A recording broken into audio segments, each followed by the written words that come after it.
नमस्कार दोस्तों, स्वागत है आपका मेरे चैनल पे। दोस्तों, जैसा कि आप जानते हैं कि इंडिया डिफेंस के अंदर आत्मनिर्भर होता जा रहा है। इसके कई उदाहरण हमने देखे हैं, लेकिन फिर भी एक चीज़ ऐसी है जिसके अंदर इंडिया अभी भी लैग करता है, और वो है दोस्तों high altitude long endurance UAV. यानी कि दोस्तों जो काफ़ी ऊंचाई पर जाके सर्विलियंस कर सकता है, वेपन सिस्टम भी लॉन्च कर सकता है।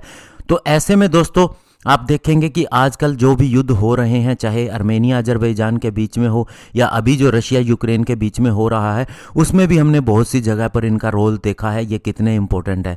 तो अब दोस्तों इसके अंदर डिले नहीं होगी, क्योंकि गवर्नमेंट ने डिसाइड किया है कि वह अपने पैसे से प्राइवेट कंपनी से इन्हें बनवाएगी। आज इसी के ऊपर बात करेंगे। चलिए दोस्तों शुरू करते हैं। तो दोस्तों मिनिस्ट्री ऑफ डिफेंस ने अब ये तय किया है कि जो हमारा high altitude long endurance unmanned aerial vehicle होगा, और साथ ही हमारा जो मल्टी रोल हेलीकॉप्टर होगा, जिसे आप IMRH के नाम से भी जानते हैं, एक हैवी हेलीकॉप्टर है, ये अब स्पेशल पर्पस व्हीकल मॉडल के तहत डेवलप किया जाएगा।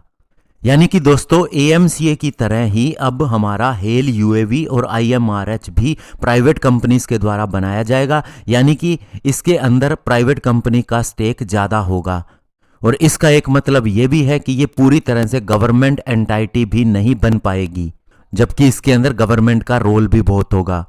और गवर्नमेंट का रोल कैसे होगा, तो आपको बता दें कि इसमें प्रोजेक्ट की 90% फंडिंग गवर्नमेंट ऑफ इंडिया करेगी, और बाकी का 10% प्राइवेट कंपनी लगाएगी, जिसके अंदर प्रोडक्शन लाइन को भी लगाना शामिल होगा, जहां पर इनकी मैन्युफैक्चरिंग होगी।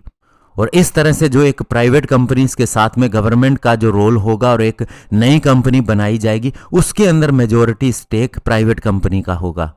और जहां तक दोस्तों इंडियन मल्टी रोल हेलीकॉप्टर की बात है, ये एक हैवी हेलीकॉप्टर होगा। जैसे हम रशिया से MI-17 हेलीकॉप्टर खरीदते रहे हैं, उसी तरह का होगा। और इसकी प्लानिंग के ऊपर बात करें तो 2024 तक इसका पहला ग्राउंड टेस्ट व्हीकल आएगा, और 2025 में माना जा रहा है कि इसकी फर्स्ट फ्लाइट हो जाएगी, और 2028 के अंदर इसका प्रोडक्शन भी शुरू हो जाएगा।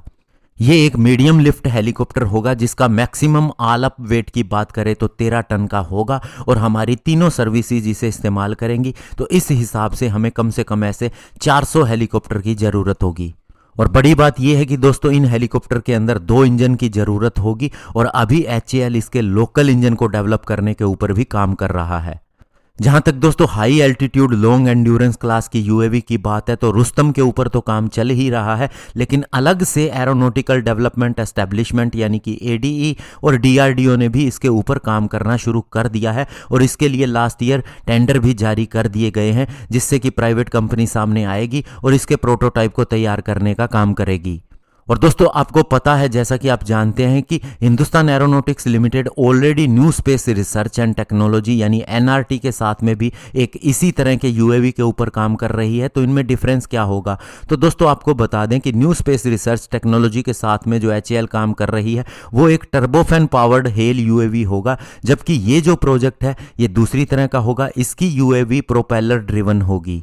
तो इस तरह से दोस्तों अब एक नहीं कई तरह की हमारे पास UAV होंगी, जो अपना अलग अलग तरह का रोल निभा सकेंगी, और ड्रोन क्षेत्र के अंदर इंडिया पूरी तरह से आत्मनिर्भर होकर रहेगा। धन्यवाद। जय हिंद।